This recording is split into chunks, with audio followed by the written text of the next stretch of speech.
وأرسلنا بهداية القرآن ويجعلنا إن شاء الله من المهتدين الصالحين إلى يوم القيامة. أشهد أن لا إله إلا الله وأشهد أن محمدا عبده ورسوله. اللهم صل على محمد وعلى آل محمد. قال الله تعالى في القرآن الكريم: إن الله يحب الذين يقاتلون في سبيله صفا كأنهم بنيان مرصوص. قال رسول الله صلى الله عليه وسلم: rahimallahu man abizal sanahu wa arafa zamanahu wastaqawma barakatuh. Jamaah berbahagia, takdir Allah adalah pertemuan yang ketiga di bulan yang ketiga. Kaji kita kali ini adalah kita membahas tentang dilema mayoritas sebagaimana yang sudah disebarkan secara luas di masyarakat. Kajian kita tentang dilema mayoritas, stressing kita adalah mempertegas peran umat Islam. Kemungkinan pembicaraan kita bisa berlanjut sampai selesai hari ini, atau bila dipandang perlu, kita akan membahas pada kajian kita yang akan datang. Pastinya kita pertama bersyukur kepada Allah Subhanahu wa Ta'ala, kepada teman-teman dan sahabat-sahabat, bapak-bapak, ibu-ibu, ibu dan akhwat. Perjalanan kajian ini masuk pada tahap yang ketiga. Kita sama-sama mengikuti bahwa keadaan negeri kita ini tidak baik-baik saja. Maka kita akan mengawali dengan satu semangat bahwa berkumpul untuk memahami situasi umat, berkumpul untuk membuat semangat mengajak ke jalan Allah. Itu diabadikan dalam surat 41 ayat 33. A'udzubillahi minasyaitonirrajim. Bismillahirrahmanirrahim. Wa man ahsanu qawlan mimman da'a ila Allah wa 'amila shalihan wa qala innani minal muslimin. Dan hendaklah ada di antara kalian, kalau kalian itu bersegera mengajak ke jalan Allah. Karena keadaan kita hari ini, sebagaimana kalau kita teruskan ayat ini di awal dengan ayat-ayat 30, 31, 32, 33, kita memang mendapatkan satu situasi yang membuat kita perlu membicarakannya secara mendalam. Ayat itu mengajak kepada kita agar kita punya semangat untuk mengajak ke jalan Allah.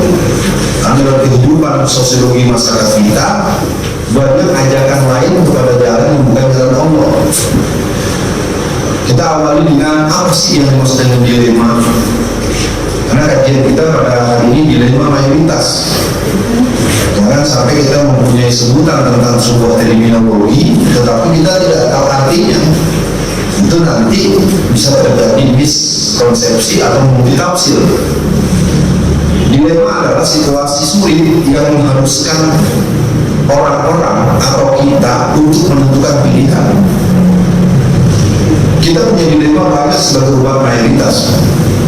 Maka dari itu, dengan kajian yang sudah kita rancang ini, kita akan mencoba melihat ada beberapa poin dilema yang terjadi di kalangan kaum muslimin. Yang pertama adalah dilema loyalitas dan integritas. Berbicara loyalitas berarti bicara pilihan, bicara keberpihakan. Ketika orang sedang rapat, terdengar azan, rapat diteruskan atau sholat dulu. Itu menurut pengalaman saya di mana-mana, di berbagai kesempatan, kadang-kadang justru yang tertib mendahulukan rapat dihentikan untuk sholat, justru bukan di instansi-instansi agama. Saya harus mengatakan dengan berat hati, pengalaman saya hadir di berbagai forum, kadang-kadang hadir di sebuah pertemuan di sebuah perusahaan atau di instansi pemerintah yang sifatnya juga heterogen. Ketika terdengar azan, malah kepala bagiannya atau direkturnya bilang, ayo kita sholat dulu, kita sholat dulu. Tapi kadang-kadang di kelompok-kelompok komunitas yang katanya diisi orang-orang yang agamanya cukup merata paham, terdengar azan cuma disuruh dengerin aja, habis dengerin terus lagi. Kan kan saya tidak mengatakan salah atau benar, tapi untuk soalan dilema tadi, pilihannya yang mana? Memilih pimpinan, siapa yang mau kita pilih?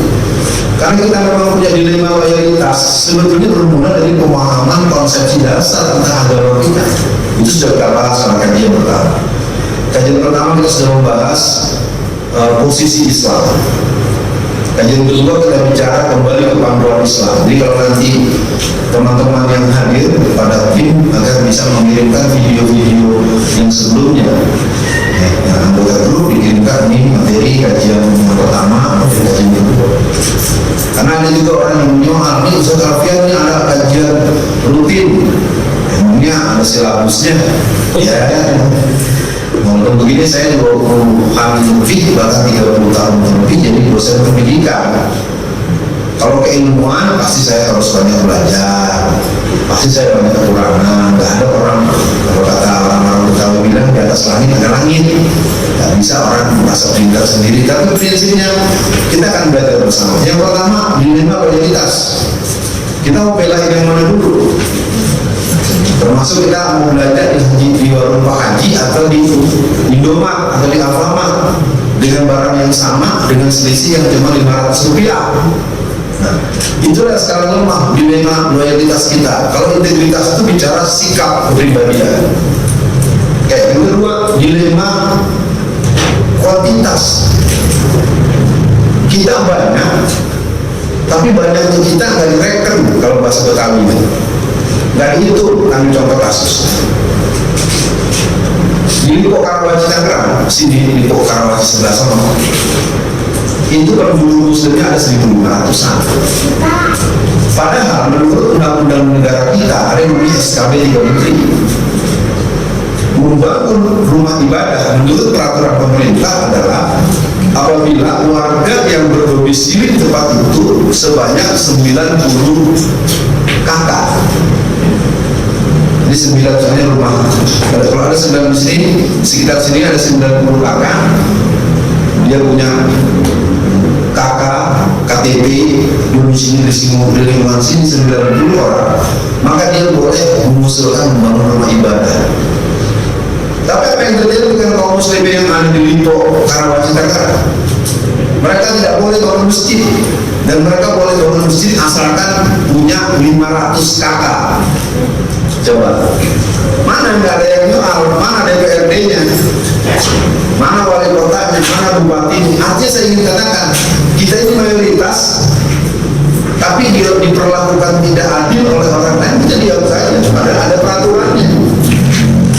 Jadi dilema kuantitas ini perlu diperhatikan. Kita ini banyak, tapi dari anggap. Penyebabnya adalah nomor satu, karena kita tidak menunjukkan loyalitas, tidak menunjukkan integritas, karena kita tidak bersikap sebagai seorang yang mengatakan isyhadu bi anal muslim. Misalnya ada makanan, ada daging babi, ada makanan apa? Kalau ada yang tahu langsung diungkap, ada daging babinya, semua nggak ada yang makan.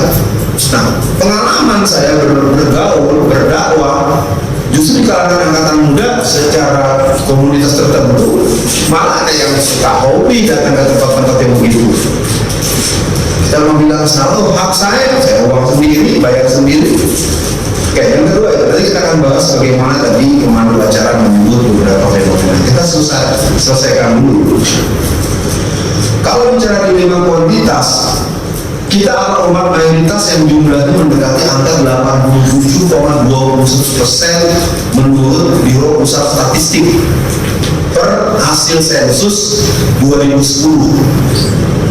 Terus terang saja datanya data agak jadul. Kira-kira kalau sekarang bagaimana? Di negeri kita yang jumlahnya kurang lebih hampir 90%, kita tidak pernah mendengar ada orang Kristen dikejar-kejar. Kita tidak akan mendengar orang Hindu atau orang Cina Buddha itu di pinggir-pinggir kali Tangerang ini diuber-uber, kan? Karena ada konsep dalam Islam yang mengajarkan kepada kita wa ma arsalnaka illa rahmatan lil alamin. Konsepsi rahmatan alamin itu berakar dengan kata rahmat. Masdar dari rahmat itu adalah rohimah. Rohimah itu kasih sayang. sayang itu kepada seluruh ciptaan Allah. Ini kepada zaman semua kita sampai kepada sebuah pengertian bahwa hari ini kita punya persoalan, kita mayoritas tetapi tertindas. Tidak banyak hal yang bisa kita khawatir. Yang ketiga, di luar kualitas. Kualitas keilmuan, kualitas ibadah, kualitas penghayatan agama. Kadang-kadang kita bingung, orang ini sekolahnya sampai S3, gelarnya doktor, tapi nikahnya dengan beda agama. Kalau dikasih tahu, keluar dalil-dalil yang menunjukkan ketidakpantasan dia berpendapat seperti itu. Kalau saya ingin mengatakan kalau ada orang muslim atau muslimah menikah dengan orang beda agama, perdebatan tidak usah banyak argumentasi akademis, cukup saja penuhi rukun.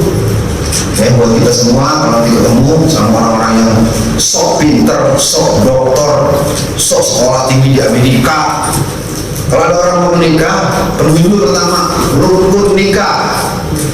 Satu, seiman. Kalau ilmu agama, nanti kita teruskan lagi, nanti dia sesuai dengan undang-undang atau sesuai dengan umur yang ada sudah balik, apalagi ada wali dan seterusnya. Sederhananya adalah bahwa kalau orang itu mengerti agama secara kualitas kita akan sebut, apabila rukun itu tertinggal maka berarti amalannya batal. Artinya apa? Kalau ada orang menikah beda agama dan terus dilangsungkan, maka selamanya dia berzina.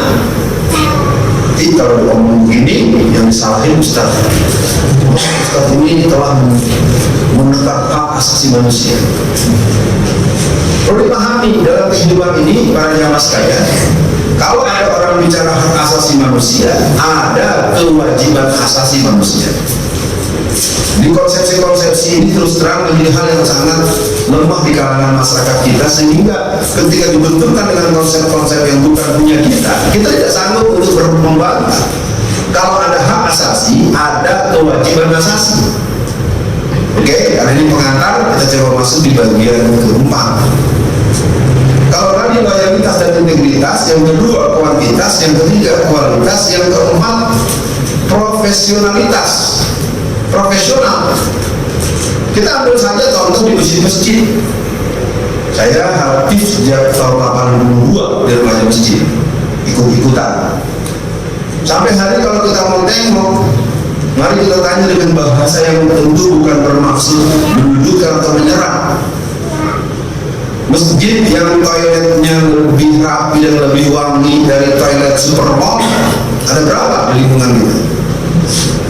Ada yang baru masuk kerannya patah, baru mau wudhu, mau jengkol. Nah, ini gimana nih? Kalau dibalikin nanti gak ada merbotnya. Kalau ada merbot, ada yang dikasih cuma 70.000 sebulan.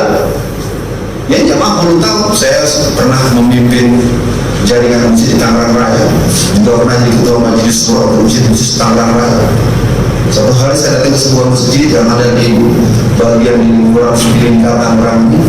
Pak, sudah lama kerja di sini? Sudah, Ustaz. Berapa sebulan dikasih mukafaahnya atau kasih ya sudah dalam 70.000.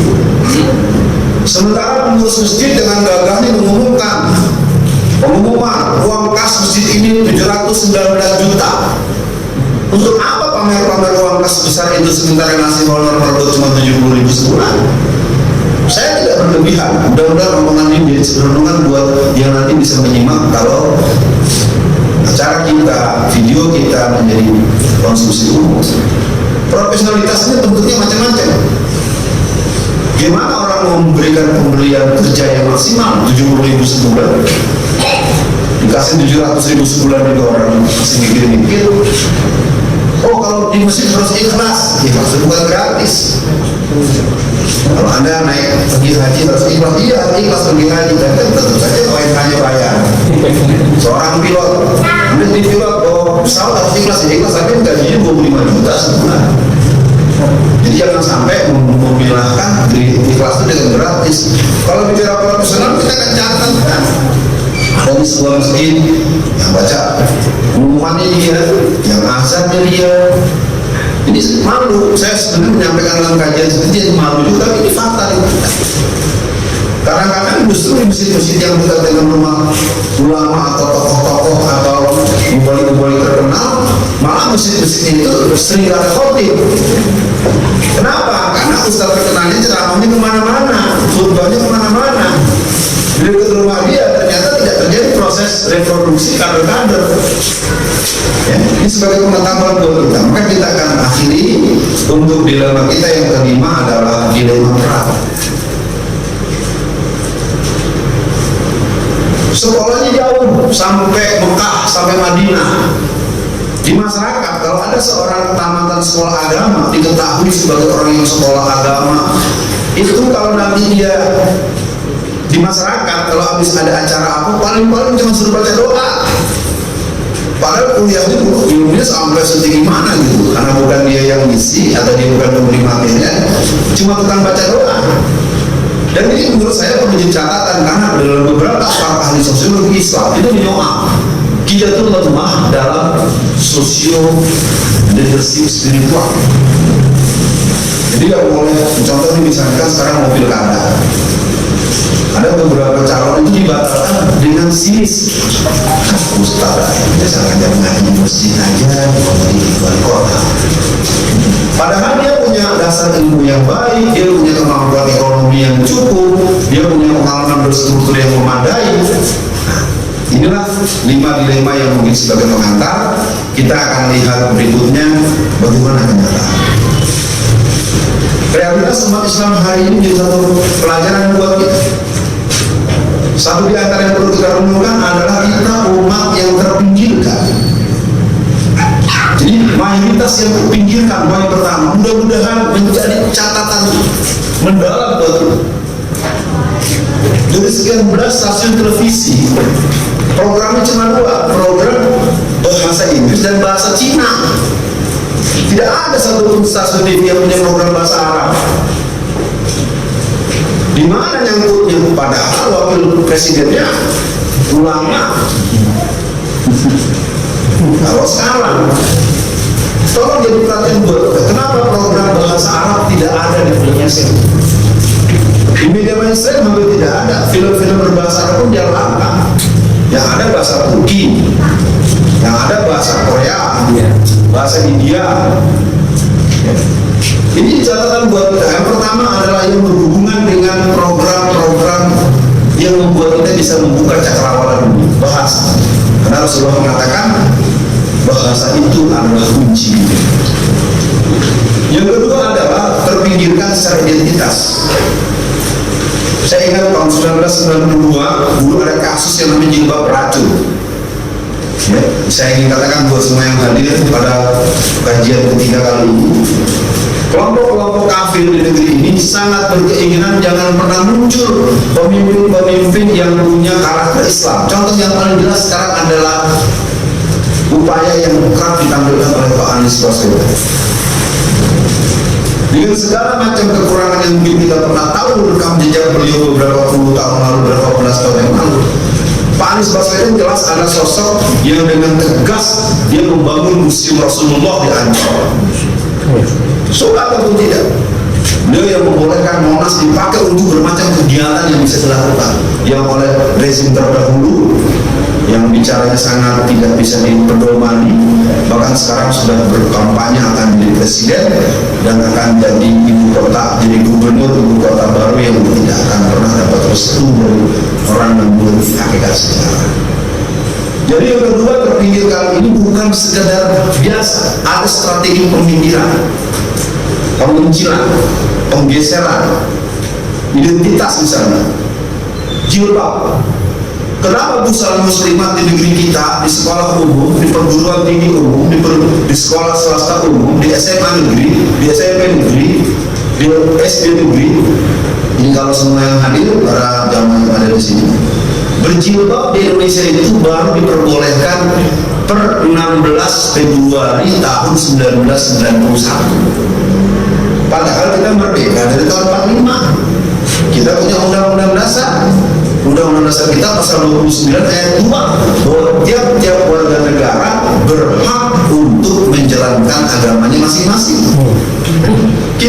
undang-undang pasal 29 ayat 2 yang mengatakan bahwa tiap-tiap warga negara berhak untuk menjalankan agamanya masing-masing.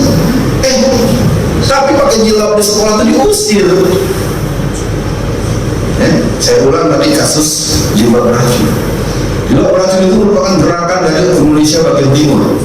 Satu hari saya kedatangan senior saya, seorang pimpinan perguruan Islam di Depok, tapi dia ada acara di Tangerang. Dia membawa KTP seorang pemudi Kristen yang bernama Veronica.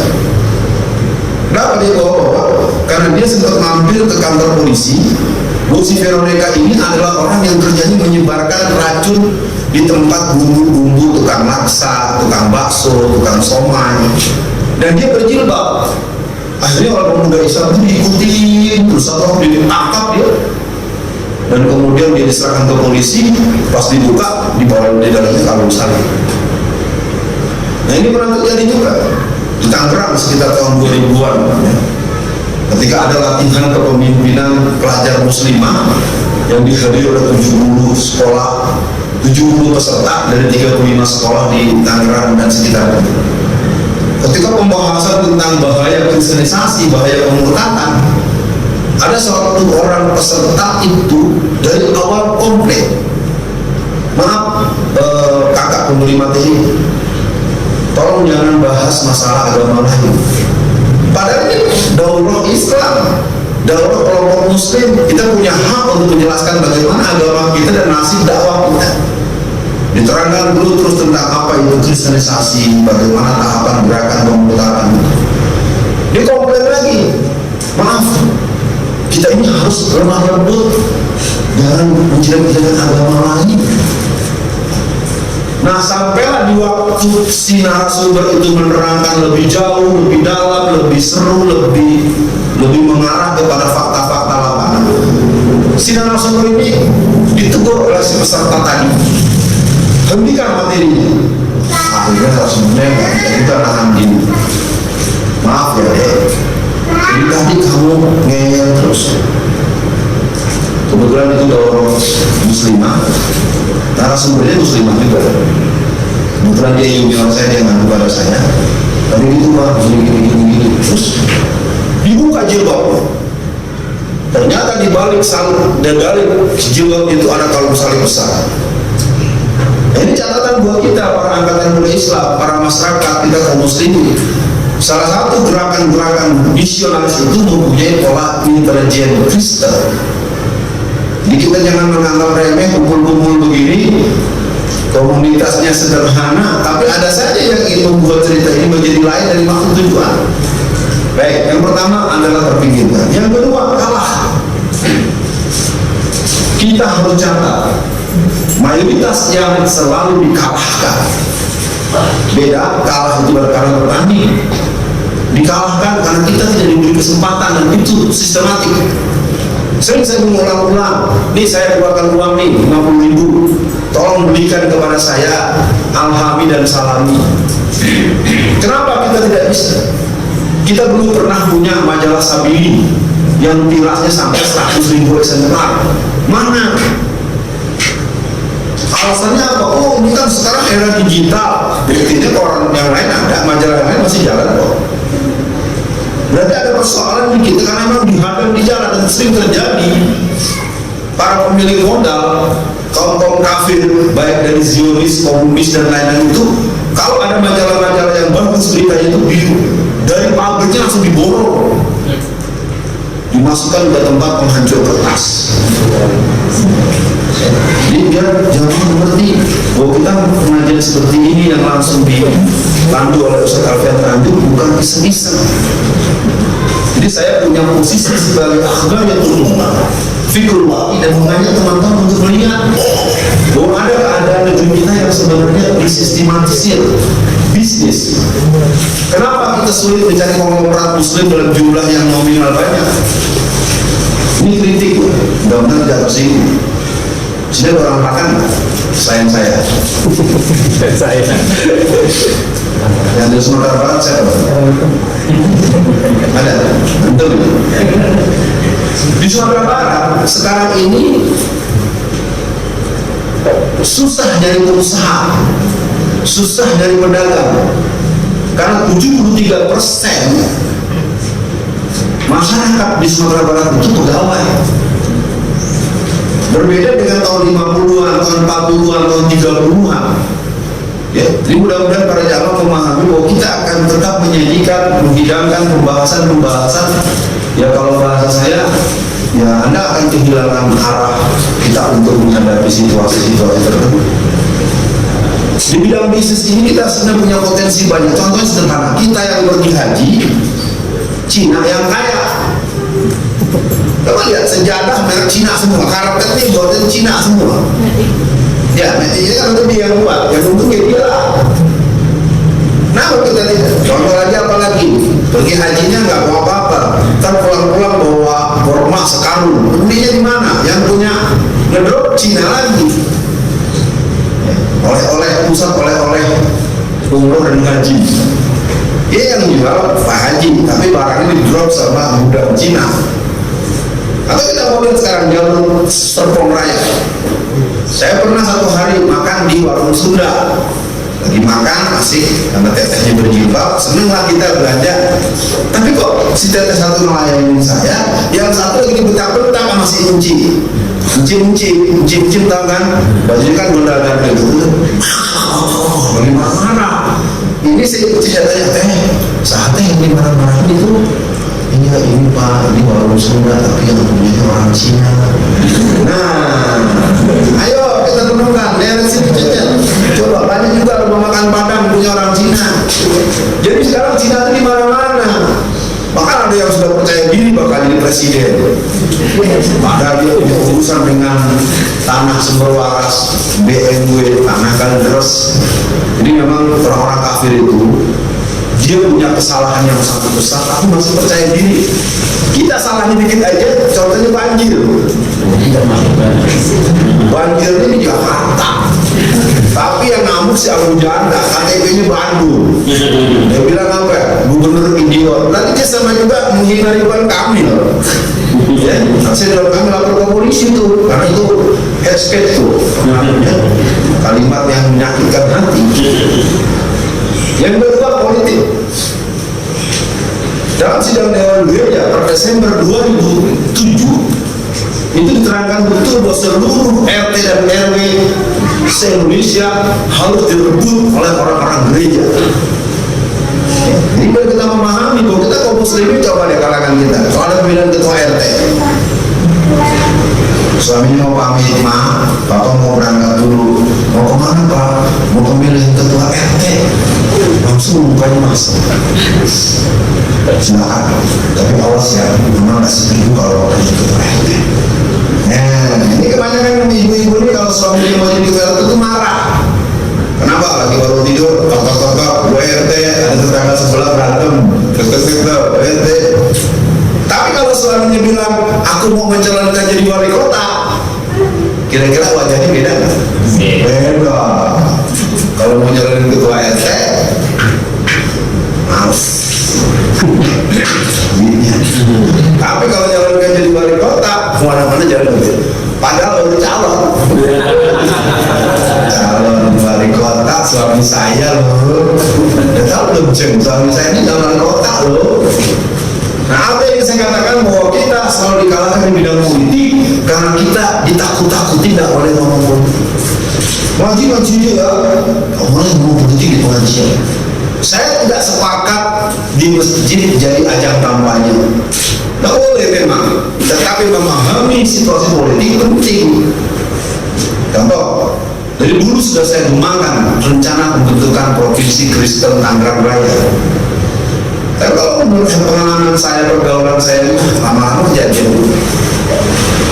Sekarang coba lihat yang namanya di Tangerang Selatan, itu jumlah gereja, terutama di BSD, lebih banyak daripada jumlah masjid.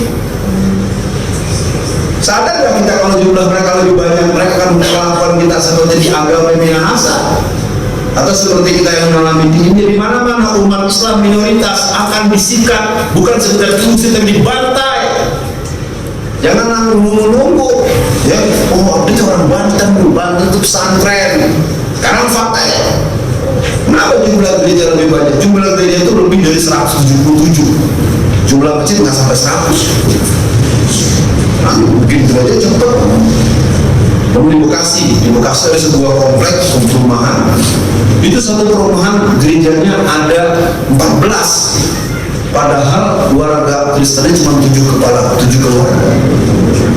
Setelah dilacak-lacak, kenapa dia bikin gereja banyak? Ada 2. Yang pertama yang melindungi adalah seorang brigadir jenderal Fulana, seorang aktif, jenderal polisi aktif. Yang kedua, mereka bikin gereja banyak, tujuannya untuk menjemput para pembantu, para tukang ojek, dan para gelandangan yang minta pinjaman uang, minta bantuan sakit segala macam, boleh pinjam banyak-banyak, nggak bisa bayar, nanti bayar pakai bahasa kembali ke dalam Yesus. Dan gerakan itu sampai sekarang masih jalan. Lalu kita bertanya, yang lawan mereka siapa? Jadi artinya kita kalah di bidang politik dalam artian luas. Pertama kita takut bicara politik. Ustaznya siapa? Rafael Tanjung. Kalau saat ini ngomong politik dulu, Anas. Politik itu bisa diistilahkan salah satu ulama kita selembar kertas. Kalau selembar kertas ini dituliskan dengan ini, Kota Tangerang 1, untuk karyawan PNS ASN dinyatakan dilarang pakai jilbab ketika masuk ruang kantor. 2, barang siapa yang berjenggot dikurangi gajinya 80% gaji per bulan. Yang ketiga, tanda tangan wali kotanya Alfian Tanjung. Selembar edaran dari wali kota, Anda berani masuk ruang kantor pakai jilbab?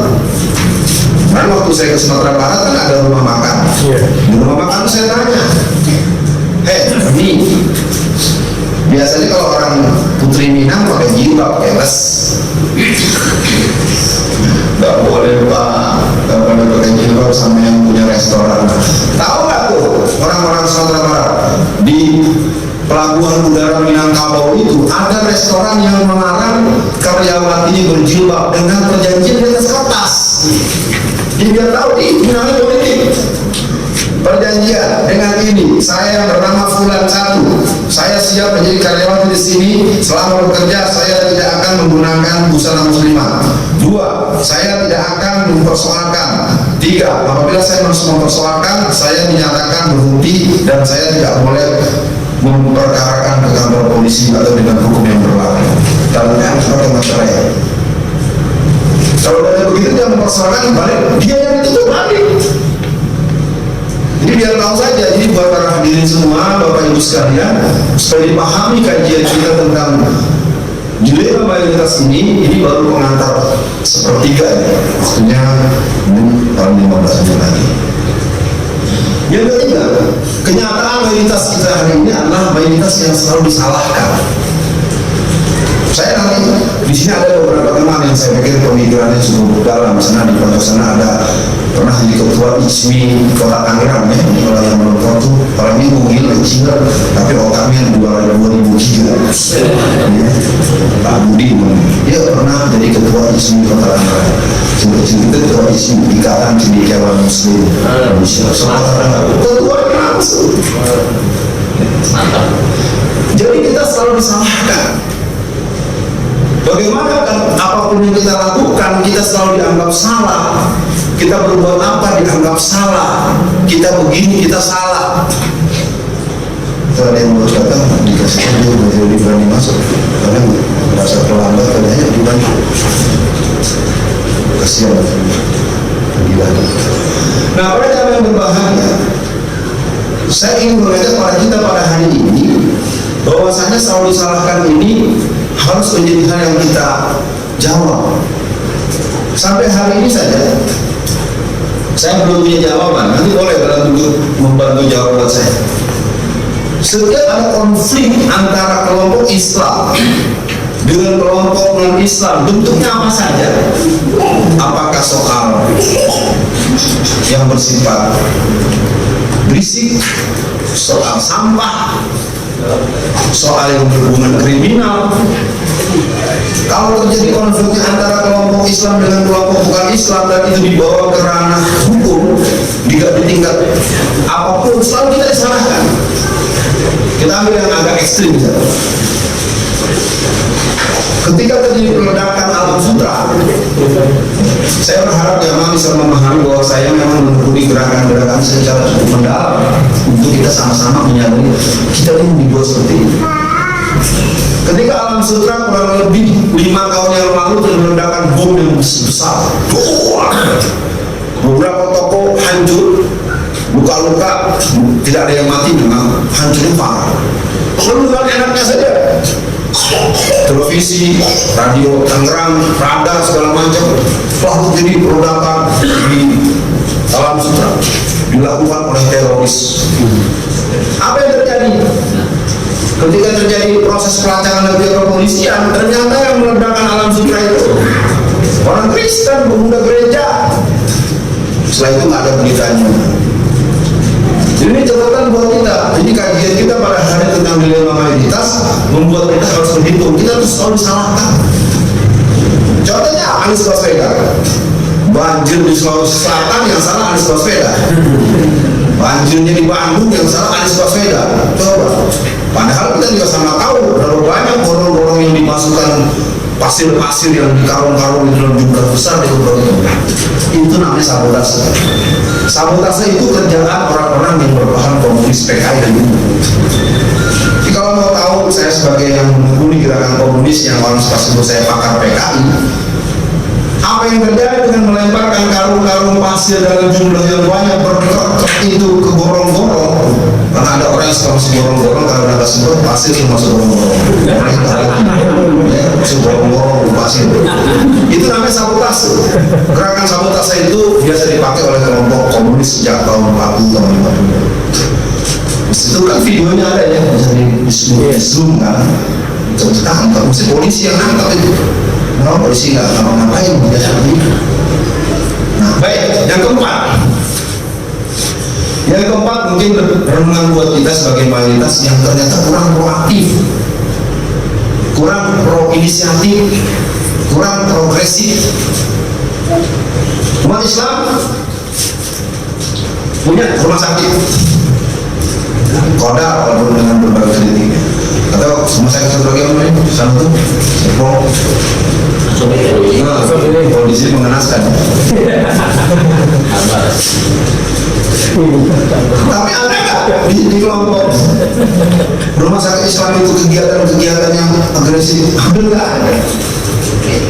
Saya ingat waktu ibu saya almarhumah dirawat di rumah sakit Cipto Mangunkusumo. Itu waktu itu tahun 94, banyak kurang lebih. Pas saya sampai di rumah sakit, ibu saya agak minus, agak sedih. Kenapa bu? Menurut saya sebelah ada yang meninggal. Terus, tapi ketika dia meninggal, dia menyebut nama Yesus. Kenapa terjadi seperti itu? Karena ibu ini sakit, dirawat di rumah sakit, sembuh lagi, sakit lagi, dirawat lagi, sembuh lagi, sakit lagi, dirawat lagi. Nah itu persoalan. Biasanya kalau ada anggota keluarga sakit, kalau pertama kali sakit tetangga nengok sekampung. Tapi kalau udah sakit yang kedua kali, yang ketiga kali, yang keempat kali, yang kelima kali, udah nggak ada yang nengok lagi. Akibatnya apa? Di kali yang kesekian, yang nengok mana pihak gereja. Ada gereja udah tahu keluarganya paling datang ke Kamis nih. Jadi nama dia udah dibuat polanya. Kalau yang nomor sekian, kamar sekian. Akhirnya hampir di hari-hari saat keluarganya datang, dia gereja. Dan ketika dia sudah sampai menunggu saat Allah takdirkan dia meninggal dunia, dia menyebut haleluya Yesus Kristus telah malam. Jangan salahkan mereka. Kita tanyakan balik. Sejauh mana kelompok-kelompok yang belajar di Fakultas Ilmu Dakwah, sejauh mana orang-orang yang berkuliah di Universitas Islam, yang di Fakultas Agama Islam, apakah ada yang namanya PKL, KKN atau datang ke rumah sakit, datang ke penjara-penjara? Saya 7 tahun ngisi pengajian di lapas dewasa Tangerang. Ya, di lapas 7 tahun, di penjaranya 29 bulan. Apa yang ingin saya ceritakan? Poin keempat tadi, kurang proaktif, kurang inisiatif. Saya harus mendatangi lapas dewasa itu sejak tahun 2006 2003 sampai menjelang 2010-an. Bawa nasi bungkus sendiri, bawa makan sendiri, sampai 200 paket. Saya nyawa angkot. Bukan saya ingin mencegah bukan saya banyak duit juga boleh pakai teman-teman. Tapi di dalam saya berhadapan dengan Sony Turun. Sony Turun datang bawa double paket. Ini nasi 2 porsi dari 1 orang. Sementara saya nasi setopel. Ya, namanya kemampuan itu setopel sama nya kue 2 buah 250 porsi kan besar. Dia sama 250 porsi juga, tapi double. Ada ayamnya, ada dagingnya, ada rotinya, ada telur asinnya. Bayangkan, tahu nggak yang masih terjadi sampai sekarang di lapas-lapas itu? Saya waktu itu di penjara Porong, yang namanya gereja itu tiap hari itu 2 gerombolan. Bawa itu pakai truk. Padahal ini cuma 70 orang, jadi sekali datang tuh sampai 400. Biar tahu saja, dan mereka bangun patung 2 Maria. Sampai saya bilang sama lapas itu, kalau orang membangun sudah patung Bunda Maria di 2 Maria, itu berarti perintah untuk mengkristenkan seluruh warga. Ini susah. Padahal 90% lebih itu tujuannya muslim semua. Apa yang saya katakan, kita memang lemah. Daya sensitivitas dakwah khirohnya lemah. Nah yang terakhir, kurang sadar porsi, kurang sadar posisi, dan kurang sadar nilai strategis. Dulu ada yang namanya Ajinomoto, malam sekarang masih ada enggak? Ketika Ajinomoto dibilang ada unsur babinya, itu 2 hari aja langsung tekor 2 miliar. Karena sih bukan orang memfitnah, memang ada penelitian dari pihak POMG dan PEPO yang diperiksa. Memang tenang diumumkan, wah terpaksa menggunakan jasa Bapak Almarhum Abdurrahman Wahid untuk mengatakan bahwa Ajinomoto ini halal. Saya tidak ingin mengomentari, ini anak kita nggak sadar. Kalau kita berhenti aja misalnya berlangganan, kan mau beli salami sama alhami di mana ya? Padahal makan mie instan itu kan tidak juga sehat sebetulnya. Kalau kita tanya dokter, ya, dokter kan lagi nggak berarti kebutuhan ini. Nah sekarang kita apa ini? Bermulai lagi nih. Mulai lagi ya. Baru kita tanya jawab. Materi kita sebenarnya cukup bagus dan materi cukup dalam. Asal diimbangi utuh. Karena kalau nggak ngikutin alur pembahasan nanti akan jenuh. Nah baik, kita sampai kepada bagian terakhir sementara ini karena kalau saya tuntaskan masih ada 2 super lagi. Ini terakhir. Potensi umat Islam. Ini sebagai bentuk gugahan kesadaran. Mungkin bisa jadi nanti bagian berikutnya akan saya jadikan sebagai alat menjawab pertanyaan. Kalau tidak muncul, ya berarti kita sampaikan pada kajian berikutnya. Sadarkah kita bahwa kita ini umat Islam punya potensi? Nah potensi itu yang ditutup-tutupi terus, jangan sampai kita memahami dengan kesadaran yang penuh. Yang pertama, kesadaran tentang 5 potensi umat Islam ini. Yang pertama adalah potensi ajaran. Ajaran Islam itu ditegaskan dalam Al-Quran surat 3 ayat 19. Inna dinna innallahi Islam. Agama yang diterima di sisi Allah itu adalah ajaran Islam, agama Islam. Gimana sih hebatnya? Yang pertama di agama fitrah. Dalam Islam, kalau orang sudah punya kecenderungan dengan lawan jenis, nikah. Dalam Islam menikah itu harus dipermudah, permudah nikah, persulit talak. Tapi sekarang banyak orang berkeluarga nyontoh artis, pacaran di 8 tahun, baru nikah 3 bulan dicerai. Padahal perceraian juga Rasulullah adalah sebuah amalan yang halal, yang dimurkai Allah. Ya, jadi potensi ajaran kita yang pertama adalah ajaran fitrah. Zayyana linnasi syahawati minan nisa. Ada kecenderungan laki-laki dengan perempuan, perempuan dengan laki-laki. Fitrahnya nih kalau ngaji sampai jam 10 roti sama air mineral cukup. Jam 1 harus ada nasi kotak. Iya, saudara Iqbal dan kawan-kawan sebagai penyelenggara harus benar menghitung. Kalau nanti kajian lewat dari bawah harus siapkan makan siang. Kalau makan siang itu namanya tidak memenuhi fitrah. Yang kedua, ini kita masuk poin pertama ya, ajaran yang relevan. Gak akan pernah cerita kalau kita lihat bagaimana Maryam Jamilah, Maulus Bukail dan banyak disebut ilmuwan besar itu masuk Islam, karena mereka nggak bisa ketika para guru-guru, pendeta-pendeta disuruh mencari-cari kelemahan Quran, yang mereka mencari bukan kelemahan. Kenapa Zakir Naik nggak boleh ada di India? Karena para pendeta itu tadi sanggup melawan Zakir Naik. Andai kan ada fair play, ada pertemuan dia, masa minumin air kencing sapi, tikus disembah-sembah. Ya kalau monyet ini namanya dibelai-belai monyet, lucu banget. Sapi disembah, tikus disembah, berenang di kubangan tinja. Itu udah jelas, itu kan ajaran orang-orang musyrik, dan Quran menyebutkan dalam surat Al-Maidah ayat 82. Dia adalah orang yang paling muslim, adalah orang-orang Yahudi dan orang-orang musyrik. Jadi sekali lagi agama Islam itu agama yang relevan. Kita semakin ada kejadian hebat Islam. Yang ketiga adalah agama yang mudah, praktis. Mudah. Kalau kemarin saya mengisi pengajian di Andalusia, waktu saya kagok-kagok dikit dalam cara melakukan masuk Islam, sampai syahadat aja.